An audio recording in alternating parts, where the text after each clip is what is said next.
Imagine waking up one morning to find out your land, the same land your great-grandfather bought 100 years ago with his bare hands and blood money, was now covered in 156 shiny, cookie-cutter homes built by an hoe that didn't even ask your permission. Sounds impossible, right? But that's exactly what happened to Marcus Green.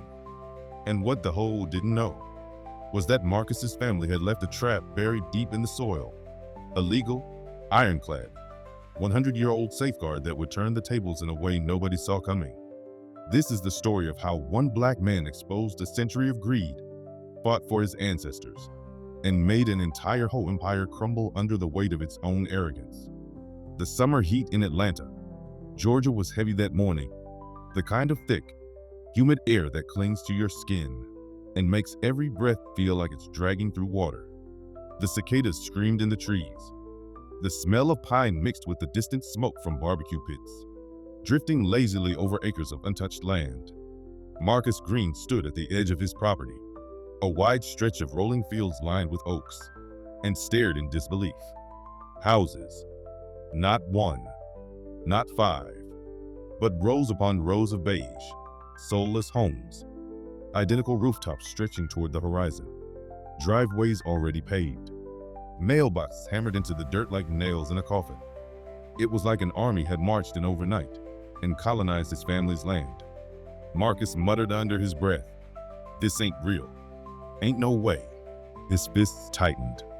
This wasn't just property to him. This wasn't just land. This was his family's promise. 100 years ago, Marcus's great-grandfather, Elijah Green, had stood on the very same soil. Elijah was a freedman who had saved every dime from years of back-breaking railroad work.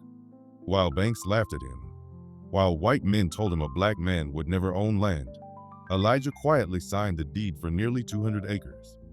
And Elijah didn't just sign a deed. He had a will drawn up, line by line, with language so ironclad it would outlive him, his children, and maybe even his great-grandchildren.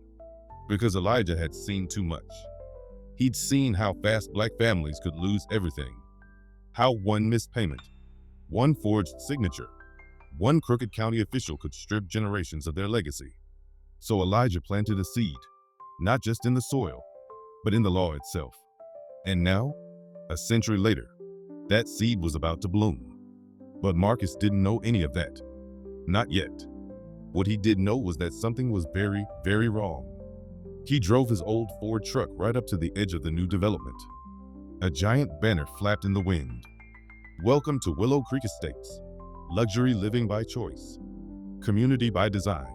At the bottom, in bold print, "Managed by Willow Creek Homeowners Association." Marcus's eyes narrowed.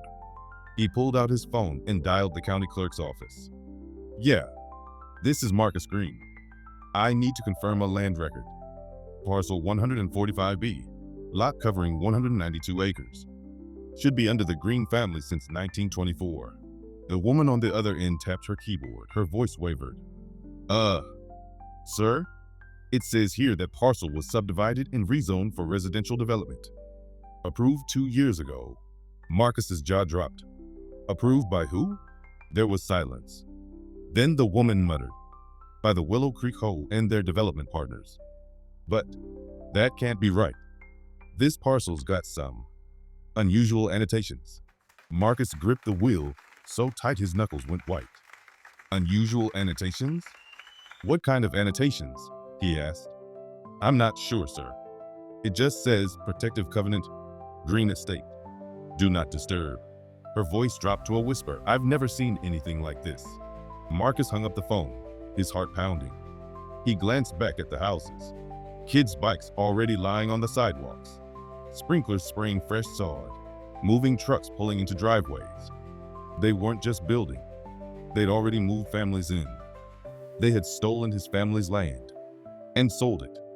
Marcus whispered to himself, "Not on my watch."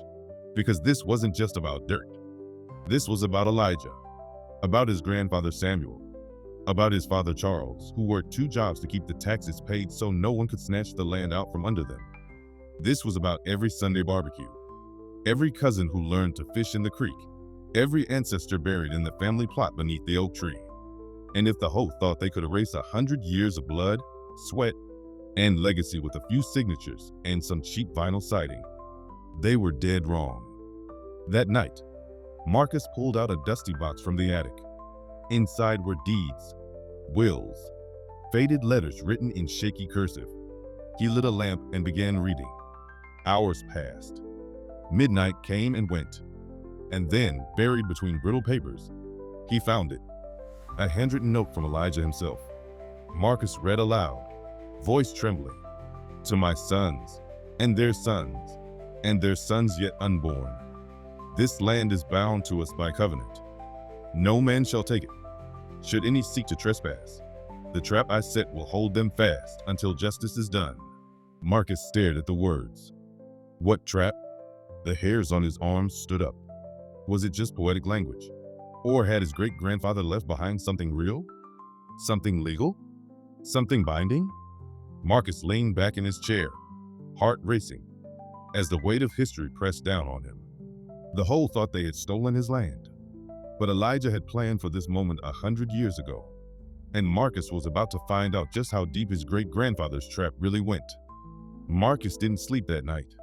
He sat at the kitchen table with Elijah's letter in front of him, the lamp casting a soft golden glow on the paper. The word trap burned in his mind. His great-grandfather wasn't a man who used words loosely. If Elijah said there was a trap, then there was. Marcus rubbed his temples. Come on, old man. What did you leave us? He thought back to family stories.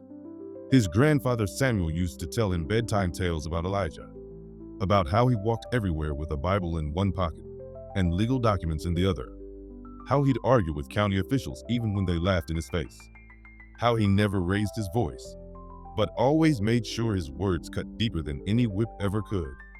Samuel used to say, your great-granddaddy knew they'd come for this land. He built it so when they tried, they'd get tangled in their own lies. At the time, Marcus thought it was just folklore, stories to keep a kid proud of his heritage. But now it felt like a warning. The next morning, Marcus drove straight to the county courthouse. The clerk's office smelled like old paper and disinfectant, the kind of place where time moved slow. He walked up to the counter where the same woman from yesterday sat. Her nameplate read Miss Turner.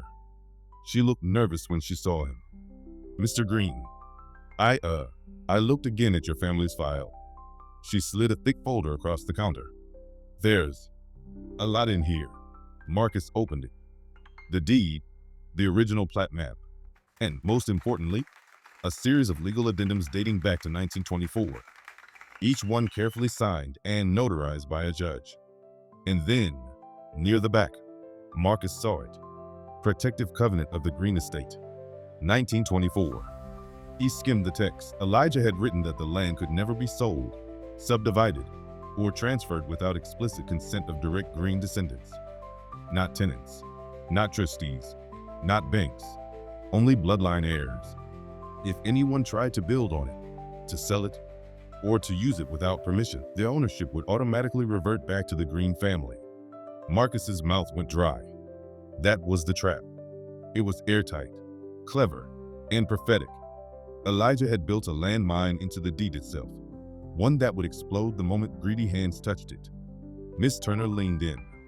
The crazy part? This covenant was reaffirmed in 1974.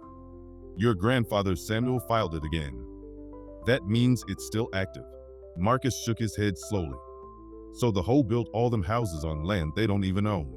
Miss Turner nodded. And technically, you still own it all. Marcus felt fire course through his veins. But then she lowered her voice. You should be careful, Mr. Green. These developers, they don't just give up. They fight. They'll try to bury you in court. And the Hoe? They're powerful. They got lawyers, money, connections. Marcus smiled grimly. So do my ancestors. That afternoon, Marcus drove to the center of Willow Creek Estates.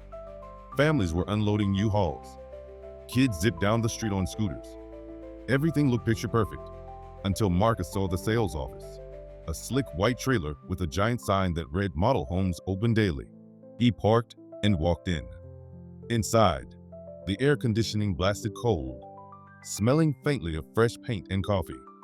Behind the desk sat a man in a tailored suit, flashing a salesman's smile. His name tag read Bradley Shaw, Whole President.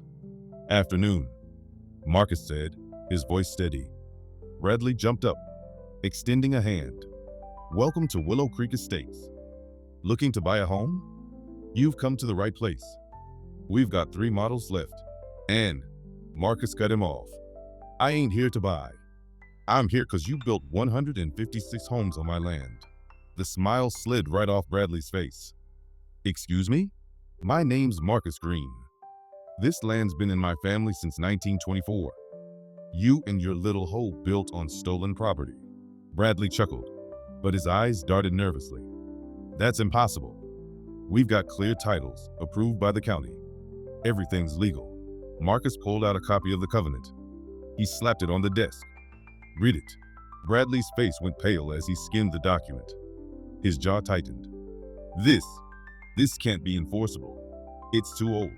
Marcus leaned forward, his voice low. "It's very enforceable. And I'm about to make sure every judge in Fulton County knows it." For a moment, silence hung heavy in the room. Then Bradley straightened his tie and forced a smirk. "Mr. Green, let's be reasonable. There are families here. Kids. You wouldn't want to disrupt lives, would you?" Marcus's eyes blazed. "You disrupted mine the second you put a single brick in the ground. You think I care about your profit when my ancestors' graves are a mile from here? Nah, you picked the wrong family to steal from."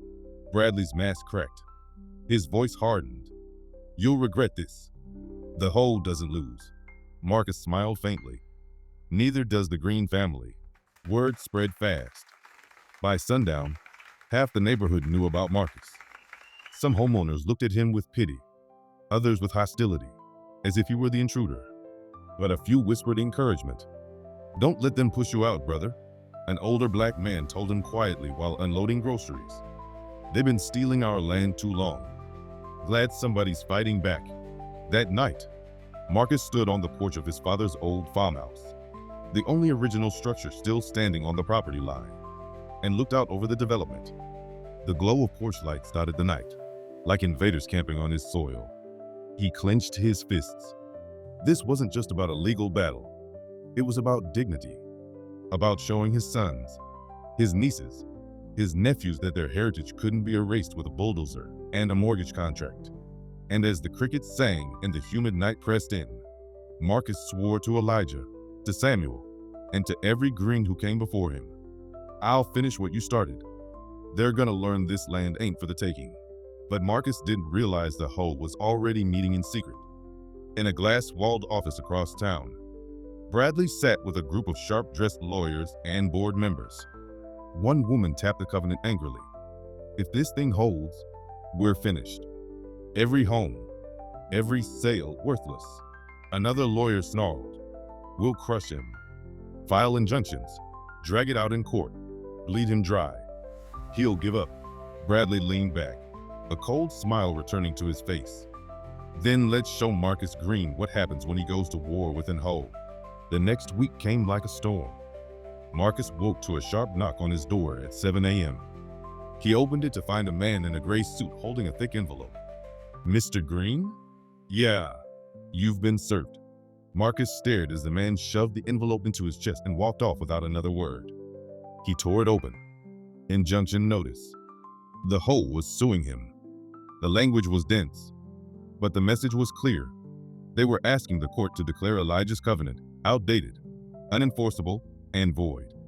They accused Marcus of trying to extort homeowners, disrupt peace, and illegally interfere with property sales. His jaw tightened. So this is how they play it. By noon, it was all over the news. Local man claims ownership of entire Willow Creek development. Whole president calls allegation baseless. Families fear eviction over century-old deed dispute. Marcus turned off the TV. His phone buzzed nonstop. Reporters, lawyers, even distant cousins he hadn't spoken to in years. One cousin messaged, "Yo, cuz, they trying to clown you. But don't forget, great-granddaddy Elijah didn't play. Stand tall." But another text read, "Man, just take a payout." Don't drag us all into this mess. Marcus exhaled, heavy. The pressure wasn't just coming from strangers. It was coming from his own bloodline. Later that evening, Marcus drove into town to meet Angela, a childhood friend turned civil rights attorney. She sat across from him in a quiet diner, flipping through the covenant papers with sharp eyes. "Marcus," she said finally, "this is airtight." Elijah knew exactly what he was doing.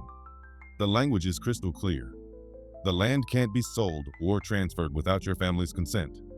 That means every single house in Willow Creek is sitting on sand. Marcus leaned forward. "So we win, right?" Angela frowned. "Not so fast. They'll argue it's outdated. They'll bring in every lawyer they got. And let me tell you, these HOAs, they've got money. Developers, banks, politicians, all tied together. They'll drag this case for years, hoping you'll fold." Marcus's voice hardened. "I'm not folding." Angela studied him. "Good. Because once this gets ugly, you're gonna need more than the law. You're gonna need the people." The next day, Marcus saw what she meant. As he pulled into his driveway, 2 sheriff's cars were parked outside. Deputies were stapling bright orange papers onto his fence, notice of code violations. Marcus stormed over. "What's this?" One deputy barely looked at him. "Property violations reported by Willow Creek Ho. Says your structures don't meet zoning standards. Trash accumulation. Unsafe fencing. You'll need to appear in court." Marcus laughed bitterly. His land had been fine for 100 years. Now, suddenly, it was unsafe? "This is harassment," he snapped. The deputy shrugged. "Take it up with the judge." As they drove off, Marcus crumpled the notice in his fist. The Ho was trying to drown him in paperwork, to make him spend every waking moment fighting battles on all fronts. That night, he called a family meeting. Uncles, aunts, cousins crowded into his living room. Voices clashed. One uncle shouted, "Boy, you poking a hornet's nest. Sell it back to them, take the money, and walk away." But Marcus's younger cousin Danielle slammed her fist on the table. "No, this is ours. You know how many black families lost their land to shady deals? We finally got someone fighting, and you want to sell out?" The room split down the middle, half fearful, half fiery. Marcus raised his hand for silence. His voice shook with passion. "I ain't selling. Not for any price. Elijah didn't sweat and bleed for this land, so we could hand it back when it got hard. If y'all don't want to stand with me, that's fine. But I'm not backing down." For a moment, the room was quiet. Then Danielle spoke softly. "I'm with you, cousin. Whatever it takes." The next morning, Marcus found his mailbox smashed, his truck keyed, and the word "sell out" spray painted across his fence. He knew it wasn't random. The Ho, or someone connected to it, was trying to scare him off. Instead, it only fueled him. He grabbed a hammer, fixed the mailbox, painted over the fence, and kept going. Because Marcus understood something. Fear was their weapon. Persistence would be his. But the battle wasn't just physical. At the next county zoning meeting, Bradley and his lawyers showed up in full force. They wore sharp suits, spoke with smooth voices, and painted Marcus as the villain. "Ladies and gentlemen," Bradley said, oozing charm, "Mr. Green is exploiting an outdated covenant to terrorize hardworking families. He's threatening to uproot children from their homes. All he wants is a big payday." Gasps echoed through the room. Homeowners nodded angrily. Marcus rose slowly from his seat.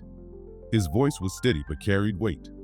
"My great-grandfather bought that land when men who looked like me weren't even allowed to sit in this room.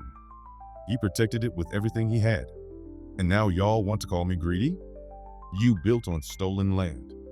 You ignored the covenant. You didn't care about the families when you were cashing checks. So don't put that on me." The room went silent. Even some homeowners who had scowled at him moments earlier shifted uncomfortably. Bradley's jaw tightened. He could feel the tide turning. After the meeting, Angela pulled Marcus aside. "You did good," she said. "But they're gonna double down now. They'll throw everything at you, money, lawyers, even smear campaigns. You ready for that?" Marcus looked back at the courthouse steps, where Bradley was glaring at him like a snake ready to strike. He clenched his jaw. I was born ready. That night, a storm rolled in. Lightning split the sky, thunder shook the windows, and rain battered the old farmhouse roof. Marcus sat at the kitchen table, staring at Elijah's letter. He whispered, I hear you, great-granddaddy. You left me the tools. Now I just gotta finish the fight. But outside, in the dark, a black SUV idled at the edge of his property. Bradley sat in the passenger seat, speaking to someone on the phone. His voice was low, menacing. Yeah, Green's not backing down, so we'll make him do whatever it takes. The storm raged louder, as if nature itself knew a bigger battle was coming. The morning after the storm, Marcus drove into town, rainwater still dripping from his truck's undercarriage. He was on his way to meet Angela at her office when his phone buzzed with an unknown number. Mr. Green? A woman's voice asked. Who's this? My name's Karen Holt. I just bought a house in Willow Creek. They didn't tell us anything about this deed mess until the news broke. I need to talk to you. Marcus frowned. Ma'am, with all due respect, I ain't the one you should be mad at. But her voice cracked, raw with frustration. I've got 3 kids, Mr. Green. I put every dollar I had into this house. If what they're saying is true, I could lose everything. Marcus's heart softened. She wasn't the enemy. She was another victim. All right, he said. Meet me at the old farmhouse tonight. I'll explain everything. When night fell, Karen showed up with 2 neighbors, all clutching coffee mugs like lifelines. They sat around Marcus's kitchen table, the same table where generations of Greens had once planned harvests, weddings, and funerals. Karen leaned forward. They told us this was brand new land, clean titles, everything legal. If I'd known it belonged to your family, I never would have bought. Another man added, we trusted them. We signed contracts. Now the bank's threatening foreclosure if the titles don't clear. This whole president, Bradley, he's lying to all of us. Marcus nodded slowly. That's exactly what I've been trying to tell folks. Y'all ain't my enemy. The hoe is. They built homes on land they never had the right to touch. And now they're trying to pin it all on me. For the first time, Marcus saw a flicker of hope. These weren't just strangers. They were potential allies. The very next day, the Hoe launched its smear campaign. Billboards popped up on highways. Stop Marcus Green. Protect our families. Local radio ads played with grim voices. One man's greed could cost 156 families their homes. Tell Marcus Green to drop his lawsuit. On social media, anonymous accounts posted doctored photos, painting Marcus as a criminal, a squatter, even a con artist. But what the Hoe didn't count on was Marcus's new neighbors.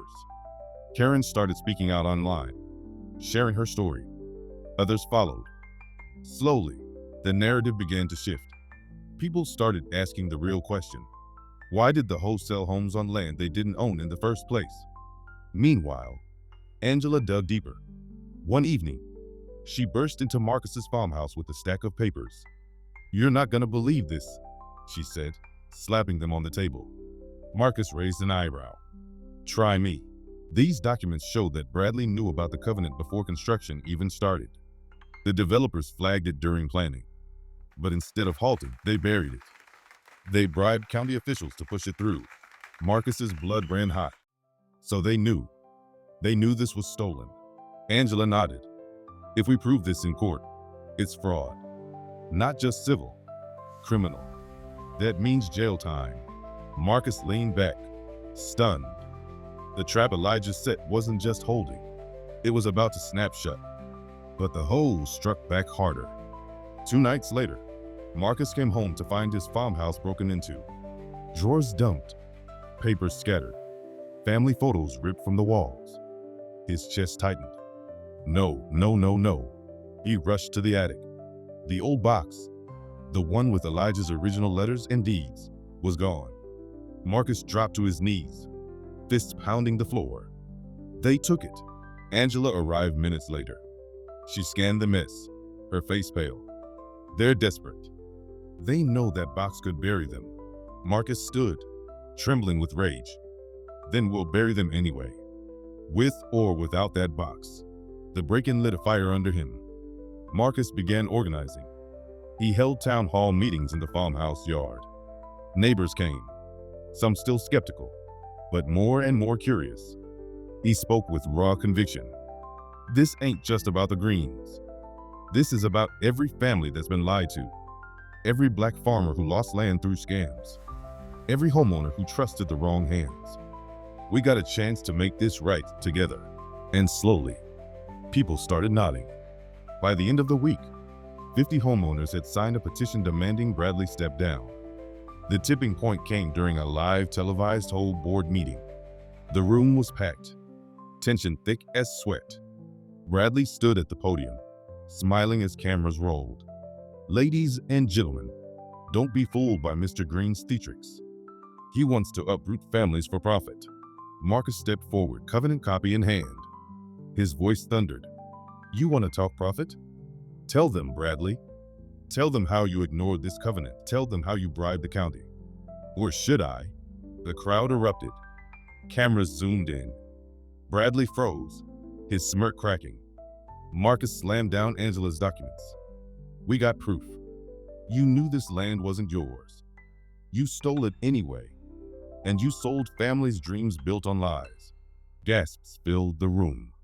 Karen stood up from the crowd. He's right. They never told us the truth. Bradley lied to us all. The crowd turned. Homeowners began shouting. Bradley tried to speak, but the noise swallowed him. And just like that, the power shifted. That night, Bradley called an emergency meeting with his lawyers. His voice was venom. He's turning them against me. If this continues, I'm done. We need leverage. One lawyer spoke coldly. Then find his weakness. Everyone has one. Hit him where it hurts. Bradley's eyes narrowed. He thought of Marcus's farmhouse, his family, his legacy. And in that moment, he knew exactly where to strike. Back at the farmhouse, Marcus sat on the porch, listening to the cicadas buzz in the warm Georgia night. He felt a flicker of victory, but also a shadow of dread, because he knew this wasn't over. The covenant was strong. The people were rallying, but Bradley wasn't going to roll over. And the next move was going to be personal. The next morning, Marcus woke to silence. Too much silence. Normally, the farmhouse echoed with the sounds of birds in the pecan trees, the distant hum of traffic, the cicadas. But today, the air was heavy, expectant. He walked out onto the porch and saw it immediately, a thick, black envelope duct taped to his gate. He tore it open. Inside was a letter on Willow Creek Hoe letterhead, but written in Bradley's smug, unmistakable tone. Mr. Green, this is your final warning. You've stirred up the neighborhood, but you don't know who you're dealing with. Back down now, or we'll take from you what you're trying to protect. Marcus's hands shook as he read it again. The words weren't about lawsuits or zoning anymore. This was personal. He looked across the property line, where rows of hoe houses gleamed in the sun. Somewhere behind one of those white picket fences, Bradley was smiling. By noon, Marcus's phone buzzed with another blow. His cousin Danielle called, voice frantic. They came after me, Marcus. What happened? I got fired. My boss said the company got complaints about me being linked to anti-community disruption. You know what that means? The Hoe called them. They're going after my livelihood. Marcus closed his eyes, fury rising. Bradley wasn't just fighting him in court. He was punishing anyone who stood beside him. Stay strong, Danielle, Marcus said firmly. This is exactly what Elijah's covenant was for. They'll fold before we do. But after hanging up, Marcus felt the pressure crush his chest. It wasn't just about land anymore. It was about his whole family's future. Angela came to the farmhouse that evening, carrying a box of files. She set it on the table with a determined thud. Marcus, they're bleeding you dry on purpose. Look at this, 6 new lawsuits filed in the last 48 hours. Noise violations, code enforcement, trespassing claims. None of them have merit, but each one costs time and money to fight. Marcus rubbed his face. They're trying to bury me under paper. Angela nodded. That's their strategy. But here's the thing. I found a judge who might actually listen. A fair one. If we file a countersuit for fraud and illegal development, we can flip this. But we'll need more than documents. Marcus raised an eyebrow. Like what? Testimony. Witnesses. Proof that Bradley knowingly ignored the covenant. If homeowners like Karen are willing to stand up in court, we've got a fighting chance. That night, Marcus and Angela hosted another town meeting. Dozens of Willow Creek residents gathered under the farmhouse oak tree, their faces lit by string lights and citronella candles. Some crossed their arms defensively. Others leaned forward with curiosity. Karen stood up first. I bought my house in good faith, but they lied to us. Marcus isn't the villain here. The hoe is. A murmur ran through the crowd. Another man rose. But what happens to us if he wins? Do we lose our homes? Marcus answered, his voice steady but heavy. I don't want to put anybody out. My fight ain't with y'all, it's with the folks who stole what wasn't theirs to sell. If we win, we'll make sure y'all stay where you are. But it'll be on fair terms, not under Bradley's boot. For the first time, a few people clapped. It wasn't a roar of support, but it was a spark. But Bradley wasn't done playing dirty. 2 days later, Marcus returned from the grocery store to find his front porch crawling with sheriff's deputies. What's going on? Marcus demanded. One officer stepped forward. We have a search warrant. Reports of illegal firearms stored on the property. Marcus's mouth fell open. That's a lie. I ain't got so much as a hunting rifle in this house. They pushed past him anyway, ransacking every room. Drawers yanked open, closets turned upside down. Even his grandmother's china cabinet shattered. After 2 hours, they left empty-handed. Marcus stood in the wreckage, fists trembling. He knew what had happened. The hoe had planted the tip. Another intimidation tactic. Angela arrived minutes later, furious. They're trying to frame you. Bradley's desperate. Marcus clenched his jaw. Then he's about to see what desperation looks like on my side. That weekend, Marcus took action. He invited a local Black history professor, Dr. Leonard Brooks, to speak at the farmhouse. Dr. Brooks explained to the crowd how Black families across the South had been systematically stripped of their land through forged deeds, fake tax bills, and crooked court rulings. This, he said, holding up a copy of Elijah's Covenant, is one of the most remarkable documents I've ever seen. It is not just a legal shield. It is a symbol. A Black man in 1924 outsmarted a system designed to break him. And now, 100 years later, his great-grandson is standing on the front lines of that legacy. The crowd erupted in applause. Even some of the most skeptical neighbors cheered. And Marcus felt it. Momentum shifting again. Bradley, watching from a distance, felt the walls closing in. He convened his inner circle in the whole clubhouse. His voice was sharp, venom dripping with every word. If Green thinks he can rally the people, he's dead wrong. We're filing for an emergency injunction to seize his farmhouse under eminent domain. If we control the farmhouse, we control the narrative. One lawyer hesitated. Bradley, that's risky if it backfires. Bradley slammed his fist on the table. I don't care. Crush him before he crushes us. The next morning, Marcus received another notice. This one declaring the farmhouse a public nuisance, subject to demolition. He read it 3 times, his vision blurring with rage. They're coming for the farmhouse, he whispered. Angela grabbed his shoulder. Then we fight harder. We take this to court. We go public. We make it impossible for them to hide. Marcus looked out at the horizon, where rows of hoe homes sat like silent witnesses. His chest rose and fell with determination. No more playing defense. It's time we take the fight straight to Bradley. That night, Marcus gathered his closest allies, Angela, Danielle, Karen, and Dr. Brooks. They sat around the farmhouse table, maps and documents spread out like a war council. Angela laid it out. We filed the countersuit Monday. Fraud, conspiracy, illegal zoning. We'll demand the county void every home sale and restore ownership to you. But we also launch a media blitz. Get the truth out before Bradley poisons it further. Danielle added. And we organize protests. Peaceful, but visible. Let the world see what's happening here. Marcus nodded slowly. This ain't just a legal fight. It's a battle for history, for justice, for dignity. And I'll be damned if I let Bradley erase my family's name. As midnight crept over the farmhouse, the group finalized their plan. But outside, unseen in the shadows, a man sat in a parked SUV with binoculars pressed to his eyes. Bradley, he whispered into his phone, voice low and venomous. Green's planning something. I don't care what it takes, stop him. If the covenant holds, we're finished. Do you hear me? Finished. His driver nodded. And in the distance, the farmhouse lights flickered like beacons in the night, a symbol of resistance, a target for destruction. The courthouse steps were alive with noise.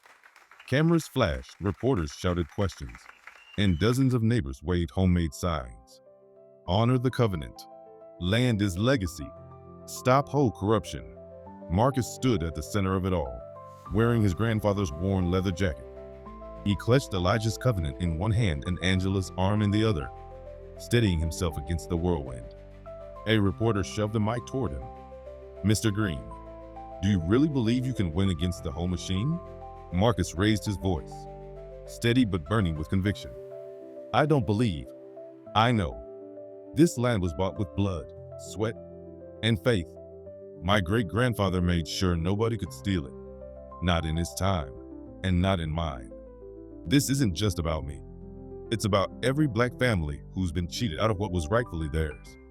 We're drawing a line today, and we're not stepping back. The crowd roared. Bradley, watching from across the square with his entourage, sneered. Enjoy your little speech, Green. It's the last one you'll give before we bury you in court. Inside the courthouse, the air was thick with tension. Judge Reynolds, a stern man with silver hair, presided from the bench. On one side sat Marcus, Angela, Danielle, and their allies. On the other, Bradley, flanked by a wall of whole lawyers in dark suits. Angela rose first, presenting the covenant. Her voice rang with authority. Your Honor, this is not simply an heirloom. It is a legally binding deed, recorded with the county in 1924. Elijah Green foresaw that men like Bradley would try to erase him. That's why he included this clause. This land shall remain in the Green family, free of encumbrance, for no less than 100 years. That period has not expired. The HOA's actions are fraudulent, and every home built here rests on a stolen foundation. Gasps echoed through the gallery. Bradley's lead attorney leapt up. Objection. This is a frivolous stunt. That covenant is outdated, irrelevant. Judge Reynolds raised a hand. Overruled. The covenant is properly recorded. Continue, Ms. Hughes. Angela smiled slightly. Next, Dr. Brooks testified. He held up historical records showing patterns of land theft against black families across the county. This isn't an isolated case, he said gravely. This is history repeating itself. But unlike so many families who were silenced, the Greens have evidence. This court has the chance to set a precedent, to say enough is enough. Even Judge Reynolds leaned forward, visibly moved. Bradley shifted uncomfortably, sweat beading on his forehead. He whispered to his lawyer, "This isn't going our way. Do something." The lawyer nodded and launched into a counterattack, claiming Marcus had abandoned the land for decades, allowing community use to override ownership. But Angela was ready. She slammed down photographs of Marcus repairing fences, paying property taxes, hosting family reunions on the land. Abandoned? She said coldly. This land has never left his hands. Murmurs of agreement rippled through the courtroom. During recess, Marcus stepped outside for air. The crowd cheered as he appeared. Karen approached, her voice trembling but strong. "Marcus, I'm ready to testify too. They lied to me when I bought my house. If I can help prove Bradley knew, I'll do it." Marcus nodded gratefully. "It'll mean the world, Karen. Thank you." But before they could return inside, a black SUV screeched around the corner. Tires smoked, Doors flung open, and masked men jumped out, charging toward the farmhouse supporters. Protesters screamed as the men shoved signs from people's hands and tried to snatch the covenant from Marcus. For a split second, chaos reigned. But Marcus fought back, clutching the covenant to his chest. Angela swung her briefcase at one of the attackers, cracking him across the face. Danielle shoved another away, shouting for police. Within minutes, sheriff's deputies swarmed, dragging the masked men down. As the crowd regained its breath, Angela stared at Marcus. That wasn't random. Bradley sent them. Marcus tightened his grip on the covenant. Then we've got to end this today. No more delays. Back in the courtroom, tension skyrocketed. Karen took the stand, voice shaking but clear. They told me this land was clean. Bradley himself said the hoe had the right to sell it. But when I asked about the farmhouse, he smirked and said, "Don't worry, we'll get rid of that old shack soon enough." The room exploded in whispers. Angela pounced. So Bradley knowingly sold homes on land he didn't own, with full intent to seize Mr. Green's farmhouse illegally? Yes, Karen answered, eyes blazing. Judge Reynolds banged his gavel for silence. Finally, it was Bradley's turn. He swaggered to the stand, but the cracks in his confidence were showing. "Mr. Bradley," Angela began coolly, "did you know about Elijah Green's covenant before you began development?" "No," Bradley lied smoothly. Angela smiled, then pulled out a folder. "Funny, because here are emails from 5 years ago. You wrote, 'The covenant is a hurdle, but we'll crush Green in court. He doesn't have the money to fight.'" Gasps filled the courtroom. Bradley's face went red. "That's out of context," he sputtered. Angela leaned forward. "The context is fraud, Mr. Bradley, and fraud has consequences." The climax came fast. Judge Reynolds called both parties forward. "I have heard enough," he declared. "The covenant is valid.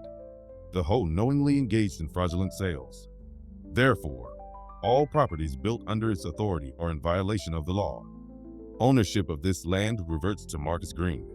The gallery erupted. Cheers, shouts, tears. Marcus nearly dropped to his knees in relief. Angela gripped his arm, smiling for the first time in weeks.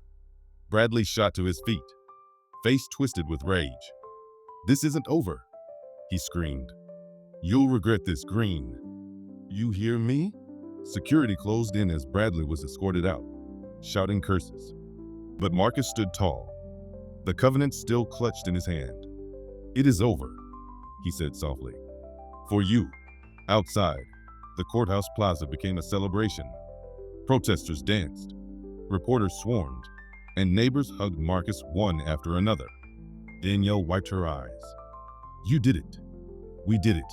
Marcus looked out over the sea of faces, old and young, black and white, homeowners and tenants alike. "No," he corrected. "Elijah did it. He gave us the weapon. We just had to be brave enough to use it." Angela raised her fist high. "Justice for the Greens." The crowd echoed her cry, voices carrying across Willow Creek. And for the first time in decades, the farmhouse on the hill stood not as a relic, but as a fortress, a living symbol of resistance and victory. But in the distance, as the sun set, Bradley sat alone in his SUV, seething. His career in shambles, his fortune threatened, his reputation destroyed. And in the shadow of his rage, he whispered to himself, "If I can't have Willow Creek, no one will." The courthouse victory echoed across Willow Creek for weeks. Local papers splashed the headline, "Green family wins historic land case, hoe fraud exposed." Neighbors stopped Marcus on the street to shake his hand. Elders who'd long whispered about lost family lands came forward, thanking him for giving them courage. For the first time in decades, the farmhouse wasn't just Marcus's burden, it was everyone's beacon. Angela stayed late most nights, helping Marcus and Danielle sort through the avalanche of legal filings needed to unwind the HOA's fraudulent sales. Danielle often brought food for the volunteers who camped out at the farmhouse porch, painting banners and planning community events. The farmhouse was alive again. And yet, Marcus couldn't shake the feeling that something lingered in the shadows. One crisp evening, Marcus stood on the porch, the covenant safe in a locked chest inside. The stars glittered above, but his gaze drifted toward the darkened subdivision down the hill. Many of the houses stood empty now, families unsure if they could stay. Others left, unwilling to fight. It was quiet. Too quiet. Angela stepped beside him. "You're thinking about Bradley, aren't you?" Marcus nodded. "He won't let this go. Men like him never do." Angela folded her arms. "Then we stay vigilant. You've got allies now, Marcus. He won't catch you alone again." But Marcus's gut churned. He knew Bradley wasn't finished. 2 weeks later, the farmhouse became the site of a celebration. Neighbors gathered for a harvest festival, reclaiming traditions that had faded after Elijah's time. Children played tag in the fields. Elders told stories of Willow Creek's black farming families. A gospel choir sang under the stars. Marcus looked around, overwhelmed. This is what Elijah wanted. A community, not a corporation. Danielle smiled. "And you gave it back to them."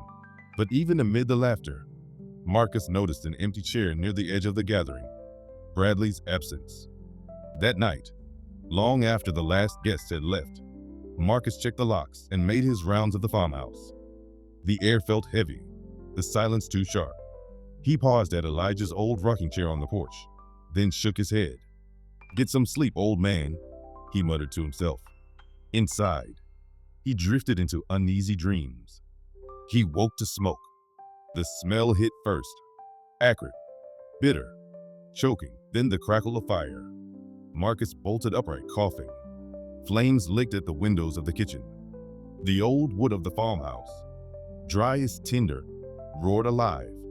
"Danielle," he shouted, sprinting down the hall. He dragged her from the guest room, both of them stumbling into the smoke-filled hallway. Angela burst from her room, already clutching the covenant chest. Her face was streaked with soot. "Back door," she yelled. They crashed through the rear exit just as the roof groaned, beams snapping.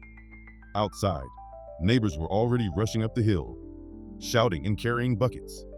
But the fire was too strong, too fast. On the ridge, silhouetted by the inferno, stood a lone figure. Bradley. His face glowed orange in the firelight, eyes wild.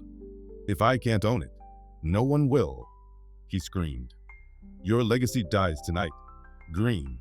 Police sirens wailed in the distance, but Bradley didn't flinch. He raised a gas can and hurled it toward the flames. Marcus lunged forward, rage boiling in his veins. "Bradley," but Danielle grabbed his arm. "Marcus, don't." The fire. The farmhouse roof collapsed with a deafening crash, sparks shooting into the night. Generations of history burned before their eyes. The police swarmed up the hill minutes later. Bradley tried to run, but was tackled to the ground, still howling curses. "You'll thank me," he shouted as they dragged him away. "Land is just dirt. You'll lose everything anyway." Marcus wanted to tear him apart, but the farmhouse drew his eyes back.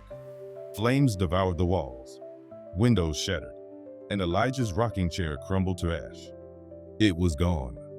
Marcus fell to his knees, the heat searing his skin, tears streaming down his face. Danielle knelt beside him, holding him tight.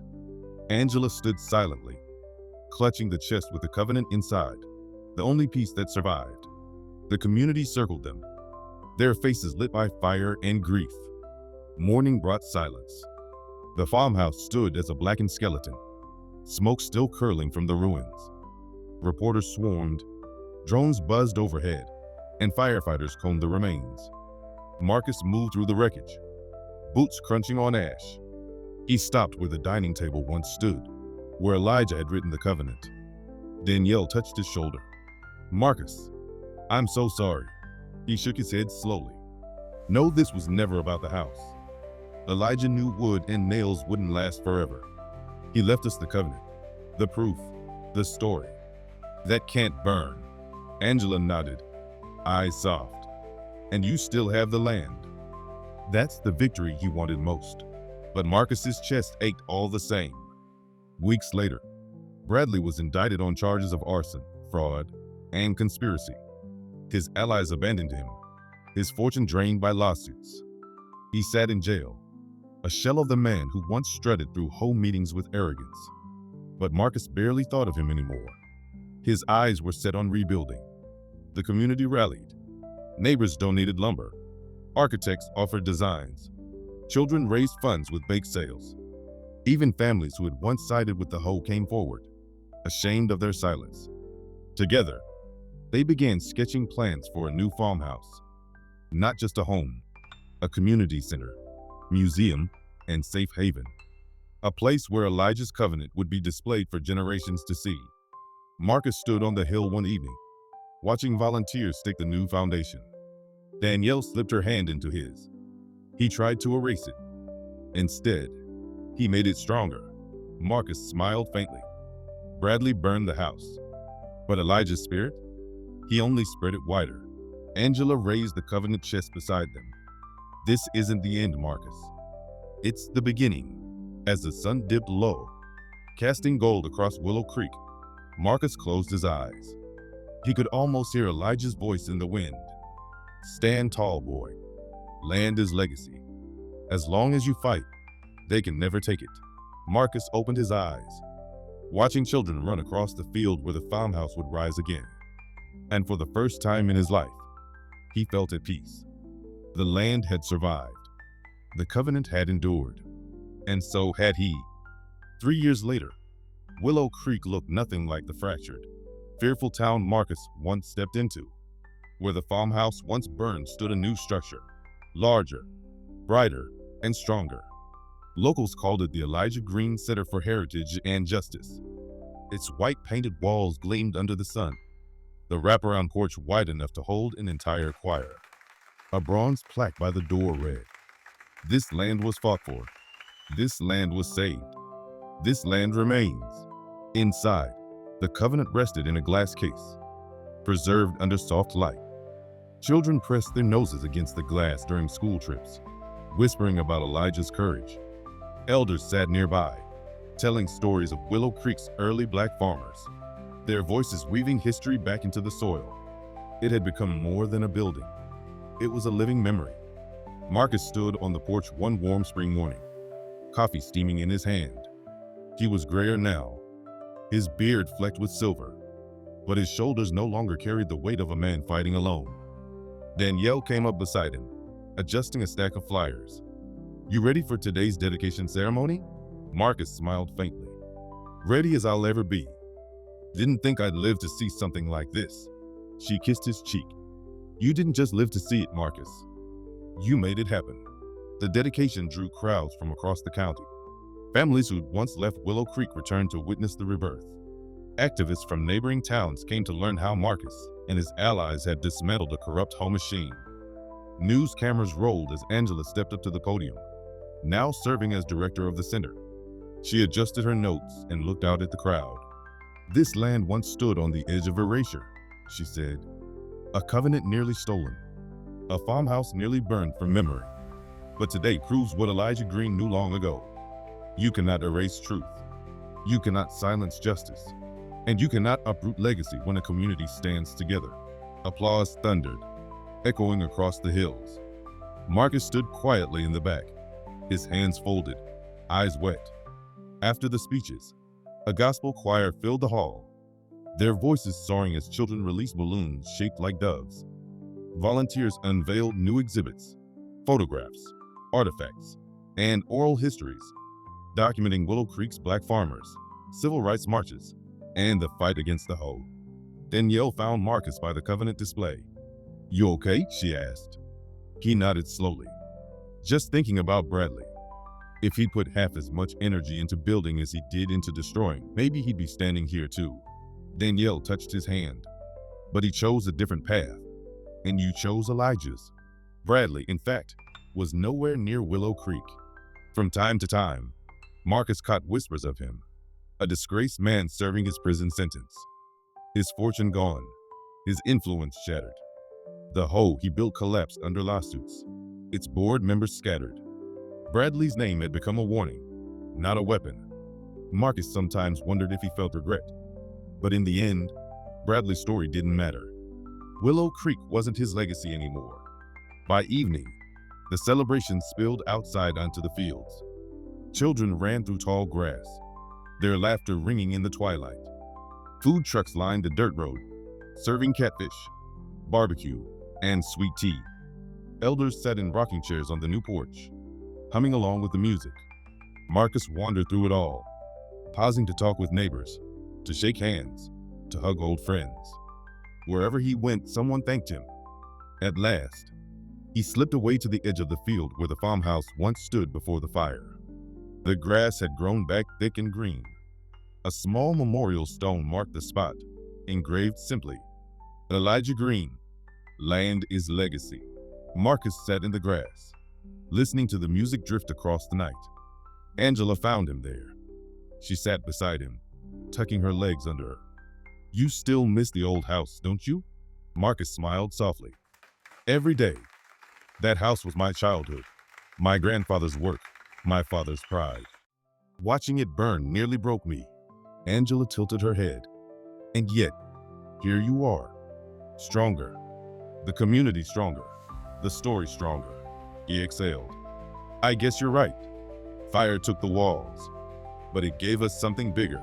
Angela pointed toward the center, lit from within, alive with laughter. It gave us this. Night fell, and stars spilled across the sky. Marcus lay back in the grass, gazing upward. Danielle joined him, resting her head on his chest.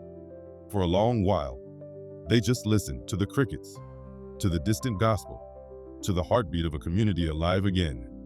Danielle whispered, Do you think Elijah would be proud? Marcus closed his eyes. He could almost hear Elijah's voice, steady as stone.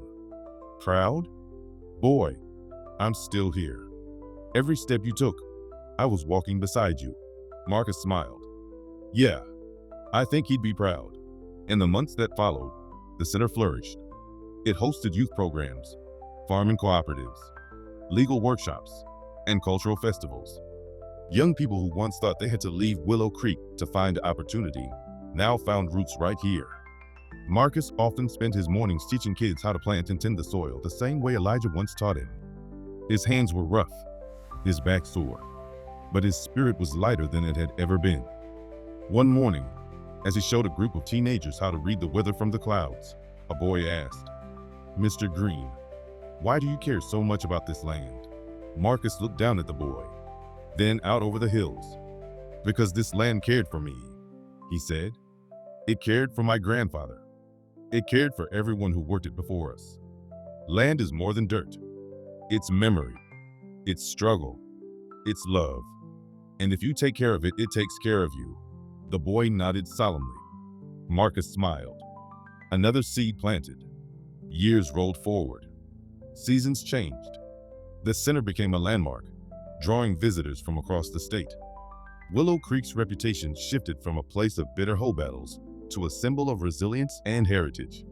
Marcus aged, but he never stopped walking the fields. Some days, he carried Elijah's covenant with him, reading the faded ink under the sun. Other days, he simply stood in silence, feeling the soil under his boots. And always, in the wind, he heard Elijah's words. Land is legacy. As long as you fight, they can never take it. On the 10th anniversary of the center's opening, Marcus stood before a new generation of Willow Creek children. His voice was firm, his eyes bright. This land doesn't belong to me alone, he told them. It belongs to all of us, to those who came before, and to those who will come after. Remember that. Protect it. Cherish it. Because legacy isn't just what you inherit, it's what you leave behind. As the children clapped, Marcus looked up at the sky. For just a moment, he thought he saw Elijah standing on the porch of the old farmhouse, smiling in approval. And with that, Marcus knew his fight was over. The land was safe. The legacy was alive. Forever. Time has a way of softening even the deepest scars. A decade had passed since the Elijah Green Center for Heritage and Justice first opened its doors. Willow Creek was no longer the fractured battleground it once was. It had blossomed into a thriving hub for cultural preservation and civic pride. People who once whispered about leaving the town now invested their futures here.